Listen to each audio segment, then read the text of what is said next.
उसे मालूम था कि सलीबी और लड़की कहाँ हैं। उसने असवाले को सलीबियों के खिलाफ भड़काना शुरू कर दिया। उसने कहा, वो इतनी खूबसूरत लड़की को आपके पास नहीं छोड़ना चाहते थे। उन्होंने आपको धोखा देकर आपसे कोई बड़ा ही नाजुक राज हासिल कर लिया है। ये शायद आपको भी मालूम नहीं कि वो राज क्या होगा। असवाले पर खामोशी तारी हो गई। उसे गालिबन एहसास हो गया था कि लड़की उसे दिन के वक्त भी शराब में बेहोश रखती थी। इस हालत में मालूम नहीं कि वो उससे क्या कुछ कहलवाती रही है। उसे शदीद सदमा हुआ और वो रात भर सोया भी नहीं था। बहुत दिनों से वो दिन रात शराब पीता रहा था। उसने गुस्से से हुक्म दिया, वो जो उनके साथ काफिला आया था उन सबको कैद में डालकर मार डालो। उनके ऊंटों और सामान को सरकारी मिल्कियत में ले लो। उसी शाम असवाले को पेट में दर्द की टीस उठी। तबीब ने दवाई दी, लेकिन मरज बढ़ता गया। रात को दर्द पेट से नाफ तक फैल गया। 9 रजब 577 हिजरी यानी अगले रोज उसकी हालत तबीबों के बस से बाहर हो गई। तबीब हर लम्हा उसके पास मौजूद रहने लगे, मगर इफाका होने के बजाय दर्द बढ़ता गया। रात भी ऐसे ही गुजरी। दूसरे दिन उस पर गशी तारी होने लगी। तबीबों ने उसे तो न बताया, सालारों वगैरह को बता दिया कि असवाले का जाम्बर होना मुश्किल है। जामे मस्जिद के इमाम को बुलाया गया। उसने सरहाने बैठकर कुरान खानी शुरू कर दी। रात को असवाले ने आंख खोली, इमाम को देखा और मरी हुई आवाज में कहा, अगर कुरान बरहक है तो इसकी बरकत से मुझे सेहतयाब करो। मैं ये कहने से नहीं डरूंगा कि आप कुरान के अहकाम की खिलाफ वर्जी करते रहे हैं। इमाम ने कहा, कुरान की बरकत उनके लिए है जो इसके हर फरमान पर अमल करते हैं। खुदा से गुनाहों की बख्शिश मांगे, अपनी माँ से गुनाहों की माफी मांगे। उस वक्त उसकी बहन शमसुन निसा पास खड़ी रो रही थी। असवाले के मुंह से निकला, माँ, मेरी माँ को बुलाओ, उसे कहो तुम्हारा गुनहगार बेटा मर रहा है, आकर दूध की धारें और गुनाह बख्श दो। इमाम ने शमसुन निसा की तरफ देखा। उसने भाई के माथे पर प्यार से हाथ फेर कर कहा, मैं अभी दमिश्क के लिए रवाना हो जाती हूँ, माँ को लेकर आऊंगी। वो तेज तेज कदम उठाती बाहर निकल गई। थोड़ी ही देर बाद वो अपने मुहाफिजों के साथ दमिश्क के रास्ते पर जा रही थी। काजी बहाउद्दीन शद्दाद ने अपनी याददाश्तों में लिखा है कि 13 रजब के रोज असवाले की हालत इतनी बिगड़ी कि किले के दरवाजे बंद कर दिए गए। असवाले ने जरा होश में आकर इज्जुद्दीन को अपना जानशीन मुकर्रर किया। इज्जुद्दीन सैफुद्दीन के मरने के बाद मूसल का वाली बना था। वो मूसल में था, अब उसे हलब का वाली भी बना दिया। असवाले ने तमाम उमरा और सालारों को बुलाकर कहा कि वो हल्फ उठाएं कि इज्जुद्दीन को अपना वाली तस्लीम करते हैं और उसके वफादार रहेंगे। सबने हल्फ उठाया। 25 रजब 577 हिजरी अलमुल्क साले गशी के आलम में फौत हो गया। मूसल को कासिद दौड़ाया गया कि इज्जुद्दीन को कहकर बुलाया जाए कि उसे हलब का वाली मुकर्रर किया गया है। जिस वक्त शमसुन निसा दमिश्क में अपनी माँ के कदमों में बैठी माँ से कह रही थी कि उसका इकलौता बेटा मर रहा है और दूध की धारें बख्शवाने के लिए उसे बुला रहा है, और माँ ने कहा था कि मैं दूध की धारें बख्श दूंगी, उसके गुनाह अल्लाह बख्शेगा, उस वक्त असवाले फौत हो चुका था। शमसुन निसा हलब वापस आ गई तो उसके इकलौते भाई का जनाजा किले से निकल रहा था। इज्जुद्दीन को कासिद ने असवाले की मौत का पैगाम दिया तो वो उसी वक्त रवाना हो गया। रास्ता छोटा करने के लिए वो किसी और रास्ते से जा रहा था। रास्ते में उसका गुजर सुल्तान अयूबी के भाई अल आदिल की फौज की खैमगाह से हुआ। वो अल आदिल से मिलने रुक गया। अल आदिल को मालूम नहीं था कि असवाले मर गया है। इज्जुद्दीन ने उसे यह खबर सुनाई और ये भी कि उसे हलब का वाली मुकर्रर किया गया है। अल आदिल ने कहा, तुम आइंदा खाना जंगी को रोक सकते हो और हलब को दमिश्क से मिला सकते हो। गद्दार मर गया है, तुम तो ईमान फरोश नहीं। इज्जुद्दीन गहरी सोच में खो गया। कुछ वक्त बाद उसने अल आदिल से कहा, हाँ, मैं हलब और दमिश्क को ऐसे रिश्ते में जड़ सकता हूँ जो कभी नहीं टूटेगा, लेकिन इसे मजबूत बनाने के लिए तुम एक काम बल्कि मेरी एक ख्वाहिश पूरी कर सकते हो। मैं नूरुद्दीन जंगी मरहूम की बेवा से शादी करना चाहता हूँ। अगर वो अजीम औरत मान जाए तो मैं आज शाम दमिश्क चला जाऊंगा। अल आदिल ने कहा, मुझे उम्मीद है वो मान जाएगी। अल आदिल दमिश्क गया। रजी खातून को यह खबर सुनाई कि उसका बेटा मर गया है। अल्लाह उसके गुनाह माफ करे, माँ ने कहा। कुछ देर बाद अल आदिल ने कहा कि असवाले इज्जुद्दीन को अपना जानशीन मुकर्रर कर गया है और इज्जुद्दीन ने उसके साथ शादी की ख्वाहिश जाहिर की है। रजी खातून ने इनकार कर दिया। ये शादी आपकी और इज्जुद्दीन की नहीं होगी। अल आदिल ने कहा, यह दमिश्क और हलब की शादी होगी। इससे आइंदा खाना जंगी रुक जाएगी और सलीबियों के खिलाफ महाज मुस्तहकम हो सकेगा। अज़मत इस्लाम के लिए मैं हर कुर्बानी देने के लिए तैयार हूँ। रजी खातून ने कहा, मेरी ज़ाती ख्वाहिशें मर चुकी हैं। 5 शवाल बमुताबिक 11 फरवरी 1182 ईस्वी इज्जुद्दीन और रजी खातून की शादी हो गई। सांप 1.5 बालिश्त लंबा होगा, मगर उसने इसहाक के इतने कवी हैकल घोड़े को ऊंधा कर दिया। मंजिल अभी बहुत दूर थी, सहराए सीना अभी आधा बाकी था। इसहाक दादेश की तुर्की का रहने वाला था। जिस्मानी लिहाज से वो तनोमंद था, खूबरू था, चेहरे की रंगत में कशिश थी, उसकी आंखें नीली थीं। उसे देखकर कोई कह नहीं सकता था कि मुसलमान है या सलीबी। वो जितना तनोमंद और खूबरू था, उससे कहीं ज्यादा दिमागी लिहाज से चुस्त और चालाक था। वो उस वक्त सुल्तान सलाहुद्दीन अय्यूबी की फौज में शामिल हुआ था जब उसकी उम्र 18 साल थी। उसने फौजी मुलाजिमत को जरिया माश नहीं समझा था। वो मर्द मोमिन की सही तस्वीर था। सलीब के पुजारियों के अजाइम से आगाह होकर इस्लाम की पासबानी के लिए दमिश्क आया और फौज में शामिल हो गया था। जब सुल्तान अय्यूबी को मिस्र की अमारत सौंपी गई तो इसहाक को मिस्र भेज दिया गया था। वो बड़े फख्र से अपने आप को तुर्क कहलाता था। तुर्की के बेशुमार बाशिंदे सुल्तान अय्यूबी की फौज में थे। सुल्तान अय्यूबी को उन पर भरोसा और एतमाद था। उन्होंने जब कमांडो फोर्स बनाई तो उसके लिए ज्यादातर नफरी तुर्कों की तैयार की। इसी फौज में से जासूस भी मुंतखब किए थे। इनमें इसहाक तुर्क भी था। वो गैर मामूली तौर पर ज़हीन और दलेर छापामार था। उसे कमांडर बना दिया गया था। फिर उसे सलीबियों के इलाके में जासूसी के लिए भेजा गया। वो फर्ज का शेदाई था। जान की बाजी लगाकर जमीन की तहों से भी राज निकाल लिया करता था। मगर अब सहराए सीना में हाथ जितने सांप ने उसे बड़े ही कड़े इम्तिहान में डाल दिया था। वो उन मुसलमान इलाकों में था जहां पर सलीबियों ने कब्जा कर रखा था। वहां से हलब चला गया और अब वो एक निहायत अहम इत्तला लेकर काहिरा जा रहा था। उस वक्त सुल्तान अय्यूबी काहिरा में थे। इसहाक तुर्क को बहुत जल्दी पहुंचना था। रास्ते में वो कम से कम आराम कर रहा था। वो सरसब्ज इलाकों से निकल गया। आगे रेत का वो समुंदर था जिससे कोई भटका हुआ मुसाफिर कभी जिंदा नहीं निकल कर गया। सहरा इंसान और हैवान का दुश्मन है। इसहाक तुर्क रेखजार का भेदी था। सब्ज इलाके से उसने पानी घोड़े के साथ बांध लिया था। उसे रास्ते का भी इल्म था जहां एक दो जगह पानी मिल जाता था। इस सहरा में उसने लड़ाइयां भी लड़ी थीं। हलब से आते हुए जब वो इसमें दाखिल हुआ था तो उसे कोई खतरा महसूस नहीं हुआ था। सलीबियों और सहराओं से वो कभी नहीं डरा था। इसी जंगो जदल और मुसाफत को वो जिंदगी समझता था। ये उसका अकीदा था कि खुदा की खुशनुदी इसी में है। वो सहराई टीलों में घोड़े को जरा आराम देने के लिए रुक गया। दोपहर का सूरज कुछ आगे निकल गया था। इसहाक तुर्क एक टीले के साए में लेट गया और उसकी आंख लग गई। घोड़ा बड़ी जोर से हिनहिनाया। इसहाक की आंख खुल गई। घोड़ा थोड़ी सी जगह में चक्कर में दौड़ रहा था, लेकिन ज्यादा ना दौड़ सका और रुक गया और उसका सारा जिस्म कांपने लगा। इसहाक तुर्क ने देखा कि जहां वो सोया था उससे 4-5 कदम दूर 1.5 बालिश्त लंबा सांप, जिसका रंग स्याह और उस पर सफेद और गोल धब्बे थे, तड़प रहा था।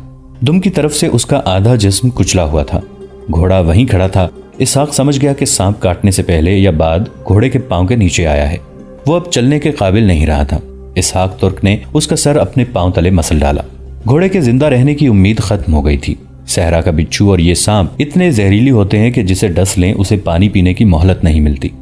सहराओं के मुसाफिर जला देने वाले सूरज और लूट कर कत्ल कर देने वाले डाकुओं से इतना नहीं डरते जितना इस सांप और बिच्छू से डरते हैं। ये सांप मैदानी और पहाड़ी इलाकों के सांपों की तरह आगे को नहीं रेंगता, बल्कि पहलू की तरफ तेज सी चाल से रेंगता है। इसहाक ने अपने घोड़े को मायूसी से देखा।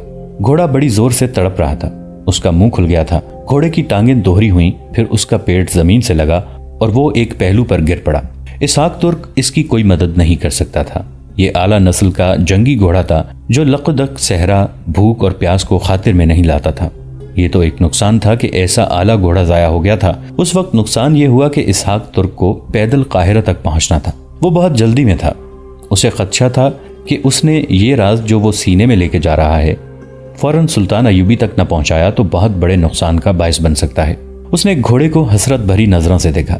उसकी नजर घोड़े के एक पांव पर पड़ी। खुर के जरा ऊपर खून के चंद कतरे जमे हुए थे।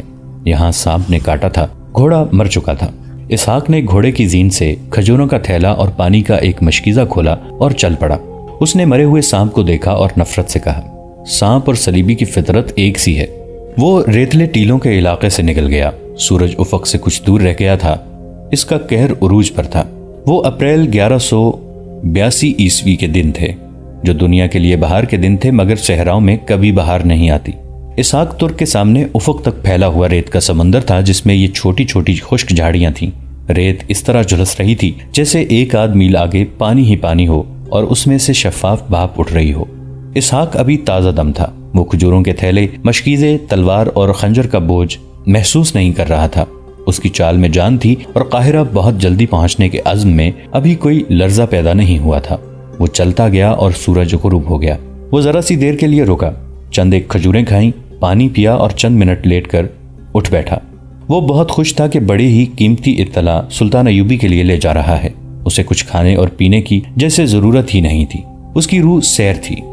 फर्ज के शहदाई जब फर्ज अदा कर लें तो उनकी रूहें मसरूर हो जाती हैं। इसहाक तुर्क भी रूहानी मुसर्रत से सरशार था। वो उठा, सितारों को देखा, समत का तायुन किया और चल पड़ा। सहरा की रात इतनी खुनक होती है जितना दिन गर्म और जुलसा देने वाला होता है। रात को चलना ज्यादा आसान होता है। वो चलता गया। उसने चलते चलते बहुत कुछ सोचा। ये भी सोचा कि वो इतनी लंबी मुसाफत इतने कम अरसे में तय नहीं कर सकेगा। इसका यही एक इलाज था कि कोई अकेला दकेला घुड़सवार या शुतर सवार मिल गया तो उससे घोड़ा या ऊंट छीन लेगा, और अगर कोई काफिला रुका हुआ नजर आ गया तो घोड़ा या ऊंट चोरी करके चल पड़ेगा। इसी तवक्को पर वो चलता गया। रात गुजरती जा रही थी। उसके पांव तले से रेगजार पीछे हटता जा रहा था और उसे थकन का एहसास भी होने लगा था। लेकिन उसे ट्रेनिंग ऐसी मिली थी कि थकन, नींद, भूख और प्यास को कई रोज तक बर्दाश्त कर सकता था। थकन के पहले एहसास को उसने एक जंगी तराने के हवाले कर दिया। वो बुलंद आवाज से तराना गाने लगा। रात के आखिरी पहर वो एक जगह बैठ गया, थोड़ा सा पानी पिया और वहीं सो गया। अभी सूरज तुलू नहीं हुआ था जब उसकी आंख खुल गई। उसने भूख के एहसास को दबा लिया, पानी भी ना पिया क्योंकि मंजिल अभी बहुत दूर थी। खजूरें और पानी बचाने की शदीद जरूरत थी। वो उठा और चल पड़ा। उसे सहरा का एक और खतरा दूर से ही नजर आने लगा। ये रेत की गोल गोल टीकरियां थीं जो दूर दूर तक फैली हुई थीं। ये सब एक जैसी होती हैं, इनकी बुलंदी भी एक जैसी होती है। इनमें कोई अजनबी दाखिल हो जाए तो बाहर नहीं निकल सकता।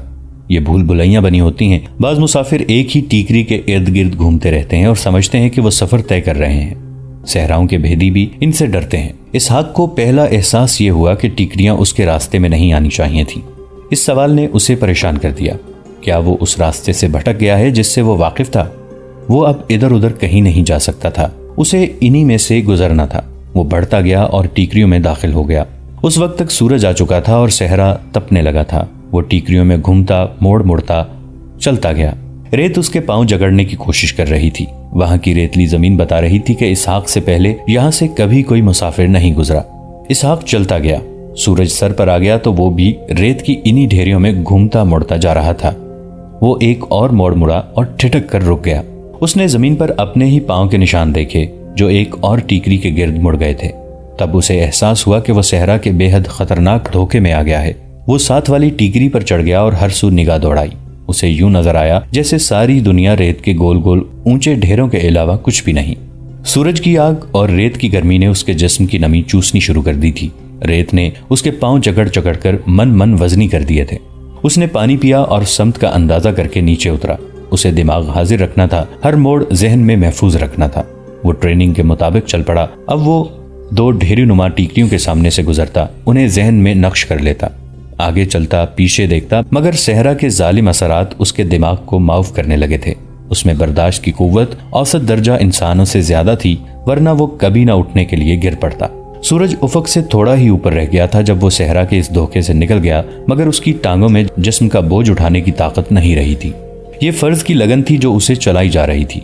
उसने आगे देखा तो उसे एक कतार में कई घोड़े उसका रास्ता काट कर जाते नजर आए। घोड़ों पर सवार भी थे। उसने सवारों को पुकारा, फिर और ज्यादा ऊंची आवाज से पुकारा। किसी भी सवार ने उसकी तरफ न देखा। घोड़े दायरे में चलने लगे। इसहाक तुर्क रुक गया।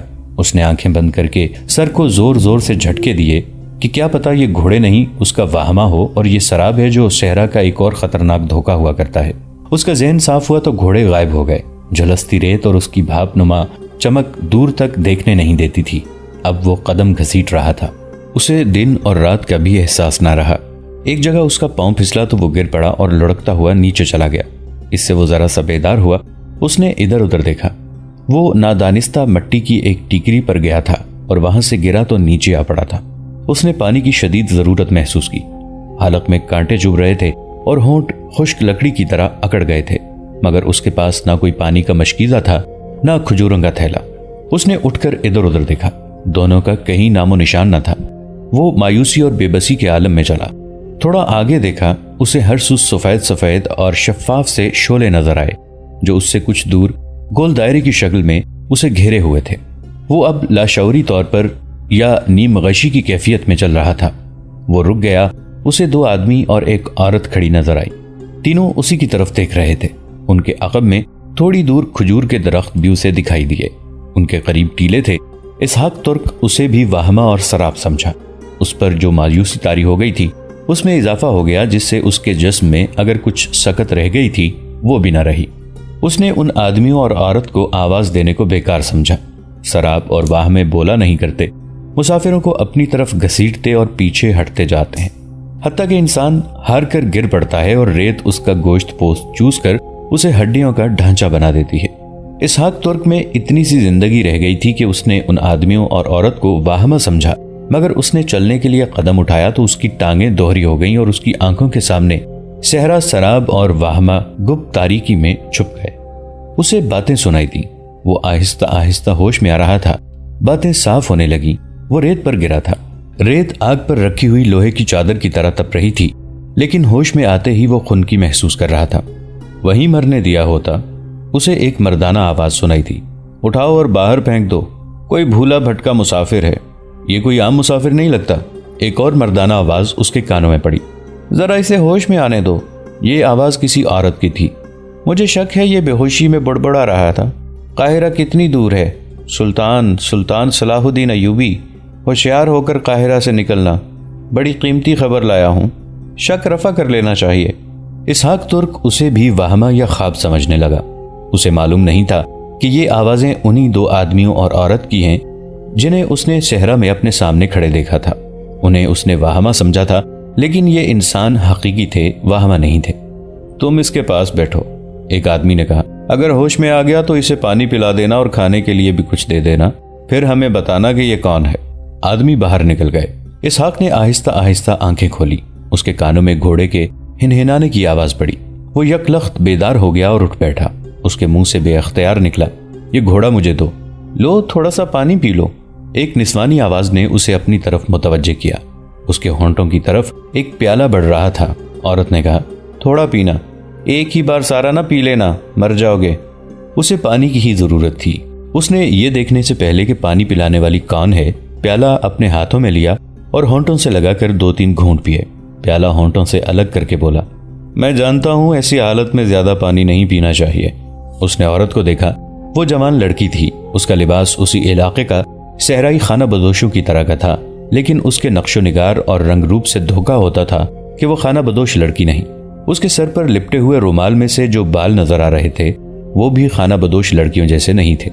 लेकिन उस इलाके में कोई अमीर कबीर लड़की तो नहीं आ सकती थी, खाना बदोश ही हो सकती थी। तुम किस काफिले के साथ हो? इसहाक ने लड़की से पूछा।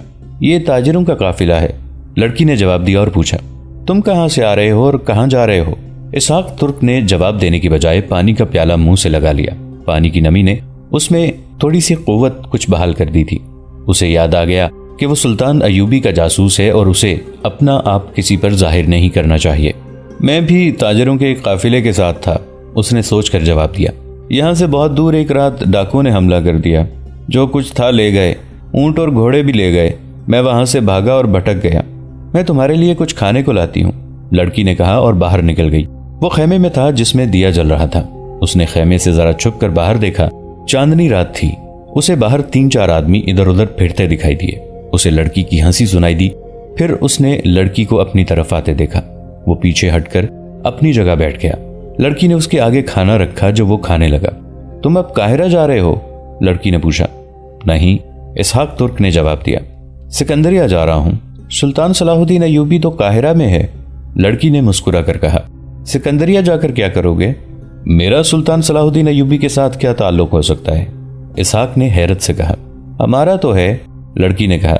वो हमारा सुल्तान है, हम मुसलमान हैं, हम उसके हुक्म पर जाने कुर्बान करने को तैयार रहते हैं। लेकिन मुझसे तुमने ये क्यों कहा है कि सुल्तान सलाहुद्दीन अयूबी काहिरा में है? इसहाक तुर्क ने पूछा। सुनो, लड़की ने उसके सर पर हाथ फेरकर प्यार से कहा। तुम्हें घोड़ा चाहिए, तुम सुल्तान के पास जा रहे हो, हम तुम्हारी मदद करेंगे, तुम्हें घोड़ा देंगे, तुम बहुत जल्दी सुल्तान तक पहुंच जाओगे। तुम्हें कैसे पता चला? ये मत पूछो, लड़की ने कहा। तुम अपना फर्ज अदा कर रहे हो, हमें अपना फर्ज अदा करने दो। हम तुम्हें घोड़ा देकर समझेंगे कि हमने अपना फर्ज अदा कर दिया है। लड़की का अंदाज ऐसा था कि इसहाक तुर्क बसीज गया। उसने लड़की से कहा, हाँ, मुझे बहुत जल्दी सुल्तान के पास पहुंचना है। दोस्तों, आज के लिए इतना ही। इसी कहानी की अगली किस्त के साथ बहुत जल्द हाजिर होंगे। नीचे कमेंट सेक्शन में अपनी राय का इजहार जरूर कीजिएगा। हमारे इस चैनल को सब्सक्राइब करके नीचे मौजूद बेल आइकन को भी जरूर क्लिक कीजिएगा। अगली मुलाकात तक के लिए हमारा और आपका अल्लाह निगहबान।